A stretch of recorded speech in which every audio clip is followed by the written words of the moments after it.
il faut que les Africains comprennent que leurs ancêtres qui ont été colonisés, qui ont été torturés, qui ont été massacrés pour les forcer à accepter la colonisation, ont également été torturés, massacrés et maltraités pour changer de religion.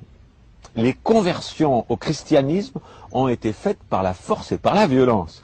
Alors, imaginez, et les ancêtres que vous avez, peuple africain, sont toujours vivants sur la planète des Elohim.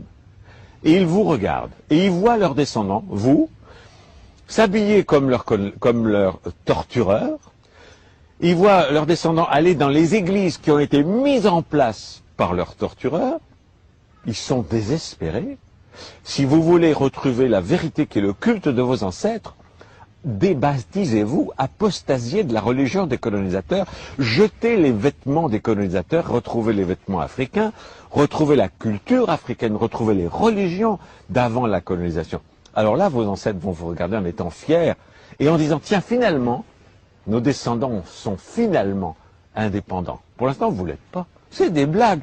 On vous fait croire à l'indépendance. Il y a un drapeau, il y a des... C'est des pantins, mais qui sont aux ordres des pouvoirs internationaux. Et vous le savez, en prenant un maximum d'argent qu'ils mettent sur des comptes en Suisse. Et en même temps, l'Afrique meurt de faim un peu partout. Un petit exemple. La cathédrale, la basilique de Yamoussoukro, si je me rappelle bien du nom, c'est aberrant.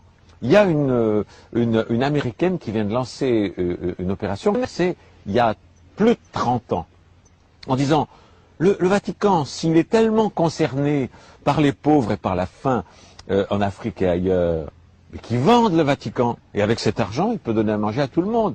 Parce que la religion chrétienne dont on vous vante les mérites et avec laquelle on vous a colonisé, a toujours dit, la pauvreté c'est beau, n'avoir rien c'est beau.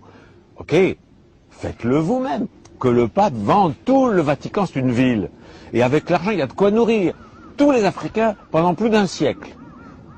Non, ils restent dans le luxe, mais dans les églises africaines, on continue de prêcher la pauvreté, l'humilité. Et c'est des blagues, c'est la suite de la colonisation.